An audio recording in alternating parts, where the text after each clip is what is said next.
Hey guys, welcome back. It is time. We are going to look through some articles about Pokemon Scamerinos, Thieverinos getting caught. We got a triple feature today. There's too many of these articles. There's too much popping up, so we're gonna condense them into one video. We got two very interesting what the F is going on type articles after this one.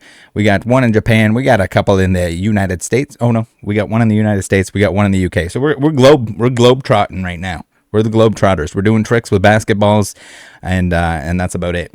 All right. So I think it's important to look at these videos every now and then to see that people do get caught for this stuff. I appreciate everyone that shares the videos where we're trying to track down the Pokemon criminals that are breaking into game stores and stuff like that.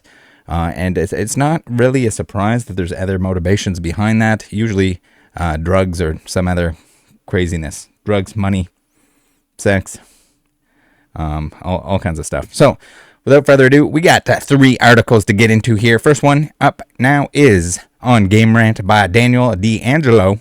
It says, man accused of stealing 1,500 Pokemon cards has been arrested. Now $1,500, 1,500 Pokemon cards. Weird way to make that. It could be like 1,500 energy cards or 1,500 Pokemon cards. Tokyo police arrest a man who allegedly stole 1,500 Pokemon cards worth over 1 million yen from a store in the city's Akihabara shopping district. A Japanese man was arrested in Tokyo after allegedly stealing 1,500 Pokemon TCG cards on behalf of another group or individual. That's kind of weird. The thief reported traveled over 1,000 miles from his home in Okinawa, only to be left holding the bag with stolen merchandise valued at 1.15 million yen or 8,240 USD. Can you imagine ruining your life over $8,000? I know it's not like a insignificant amount of money, especially for if somebody's doing some shady dealings, needs some money real quick. And it's weird that we're seeing so much of this popping up in Japan at the moment. I don't know why they got the delayed. I don't know if it's the rest of the world that it kind of is driving up the price on their Pokemon items. And then now that there's money involved, there's a lot of shady behavior going on. Hopefully a lot of that gets cracked down on. And hopefully there's a huge disincentive to doing so with the resealed stuff and everything else. The amount of fraud that's going on with resealed stuff, with fake stuff, is it's like something we've never seen. The Pokemon trading card game launched in 1996, several months after the original Game Boy titles were released in Japan. Why I hate these like filler paragraphs in these articles. It's like you're reading this and you don't know what Pokemon is and you need a little summary here. I get it that they're trying to hit the quota for total number of words. It brings me back to elementary school where you start double spacing stuff to try and fool your teacher into thinking that you wrote an essay when really it's just 3 lines. The collectible card game was a massive success for Pokemon co-owner Creatures Inc., selling over 52.9 billion cards across the game's history. Card collecting is a significant component of the Pokemon trading card market, with some rare cards having an absolutely high resale value. Unsurprisingly, this massive profit potential appeals to those who don't mind breaking the law if the payday is high enough. I don't know. I think you got to be pretty stupid to be stealing this stuff. To be breaking in anywhere and stealing any of this stuff or scamming online. Everything can be traced. Everything can be traced. I mean, what kind of transaction are you making and you're getting into contact with someone that you don't think that can be traced back to you? The 35-year-old Masaki Omari from the southern Japanese island of Okinawa was recently arrested for stealing 1,500 Pokemon cards from a business in Tokyo's Akihabara shopping district. The targeted store, not a Target store, targeted store sold a variety of valuable goods such as mobile phones, but a third party specifically hired Omori to pilfer its stock of Pokemon cards. He was reportedly proposed 1 million yen, about $7,050 for successfully committing the crime, but was stood up by his employer. Okay, so wait, was he working there? What is this article? This Pokemon heist originated when Omari, who had lost a significant amount of money gambling, okay, so we got gambling issues here, applied for the job on Twitter, known as Yami Beito, or dark part-time job. Jobs like this are usually one-time endeavors, promising large payouts for high-risk criminal activities. We got the loan sharks are coming. The anonymous employer specified which shop Omori would target, which items to steal, and the time and place where he was supposed to exchange the illegally obtained Pokemon cards for his payment. On April 11th, Omori flew from Okinawa to the Japanese prefecture of Ibaraki. My apologies if I'm mispronouncing any and all of this. Directly north of Tokyo. He then rented a car where he drove to the site of the crime. The break-in occurred at 5 a.m. on April 12th. Before the store opened for the day, the business was empty of staff, allowing him to steal the Pokemon cards and escape without confrontation. However, his employer never arrived at the meeting place to collect the cards. Police recovered the stolen merchandise during Omori's arrest. So he was set up. Authorities don't yet know who hired Omori to commit the burglary, though police are reportedly investigating and have access to Omori's smartphone. However, this is not the first example of a Pokemon-related robbery. Back in March, a trio of thieves stole $1 million worth of Pokemon cards and other memorabilia, and similar crimes have occurred since. So, yeah, the break-ins are real. They're happening all the time. I'd like to also take a second to you guys that send me this stuff, that tag me on this stuff as it's popping up. Thank you very much for doing so. If you have a game store that would like to provide information on somebody that thieved, then feel free to either tag me on that or have them reach out to me and we can make a video in an attempt to identify the criminals. It can take a very long time. It can be difficult to identify an individual, but the more eyes we can get on this stuff, the better, and the more likely that people get actually prosecuted for what they've done. There's no excuse for it. You don't need to be stealing Pokemon cards. Smarten the hell up. Criminals. Now, we got Washington, NBC Washington, saying, this is the crime and courts section, I guess, by Matthew Stabley. Pokemon go to jail. Very clever. Very, very clever. This is like boomer, like Pokemon type stuff. I'm expecting a lot of, again, telling us what the Pokemon trading card game is. This one on this website, I guess, makes a little bit more sense. I can't imagine anyone that's going on Game Rant and reading a Pokemon article doesn't understand what Pokemon cards are. So that's definitely filler. You can tell that they just kind of talked about the same thing in circles, but then also just filled in what Pokemon cards are. All right, I have more faith. This one's going to be good. I promise. I can't promise. I didn't read through it beforehand. Pokemon go to jail trading cards lead to explosives suspect, Maryland fire marshal says. Oh my God, man. I think I did read this one prior to. It's been a little while. And again, guys, we got too many videos to make. That's why we're doing the triple feature here. With an assist from Detective Pikachu, authorities in Maryland solved the mystery of loud booms shaking a neighborhood in Harford County. Is it Harford? No T? Okay.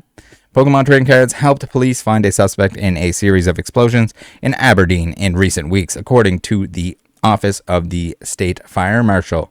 Police received a report of a loud explosion in the area of South Rogers and James Streets at about 3:30 a.m. Tuesday, according to the Fire Marshal's office. People had been hearing late-night explosions in the area since mid-May. There's just someone blowing crap up all the time. Officers found a crater near woods littered with Pokemon cards, the Fire Marshal's office said. One of the officers had arrested a 34-year-old man days earlier, the Fire Marshal's office said. He had a stack of Pokemon cards with him. Is this Home Alone? Is this Home Alone that we're this story right now? Is this the Sticky Bandits? You're like turn the faucet on, run the water, and Pokemon cards?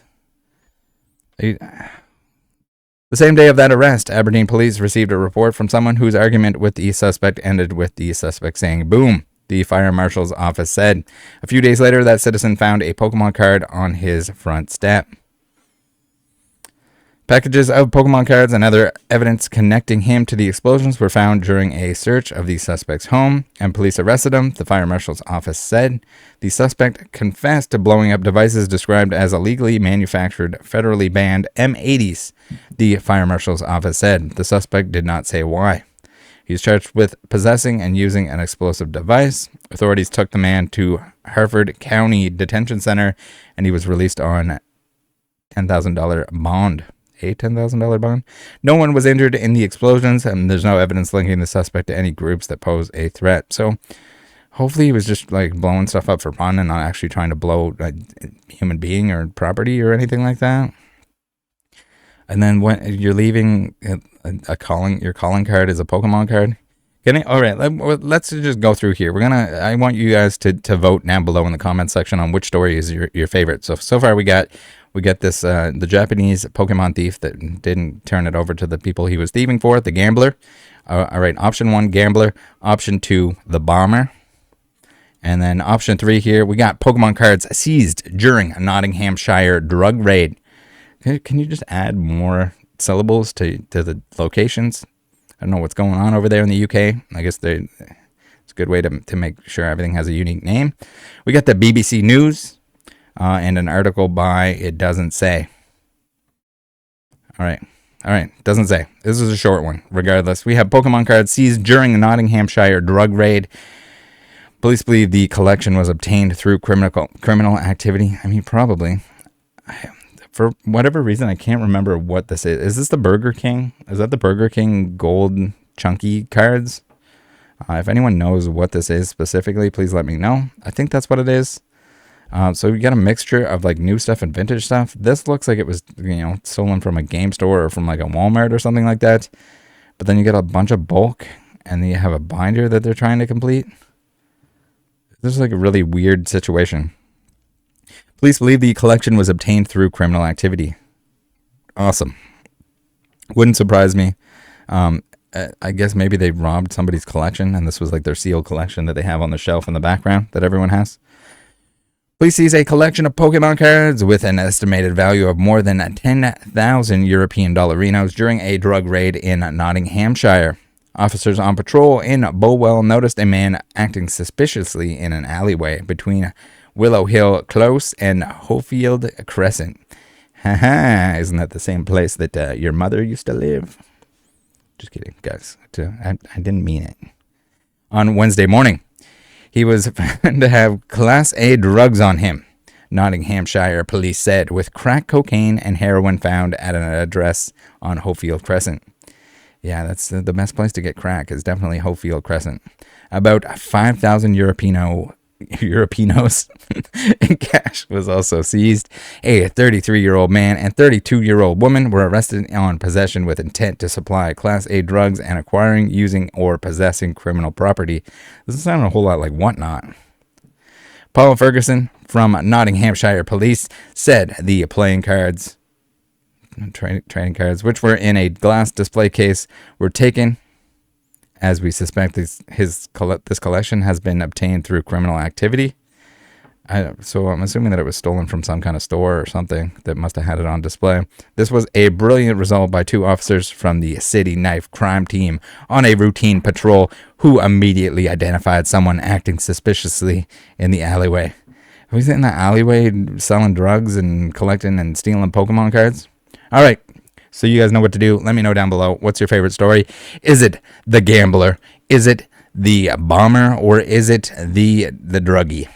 You let me know. And make sure you guys join the Discord. Look out for each other out there.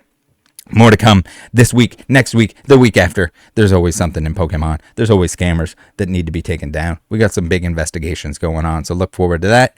We're going to have the Monday and Tuesday streams. So make sure you're there, hanging out for that. It's a good time. Make sure you're in the Discord, hanging out there as well. Why not? It's free. It's fun.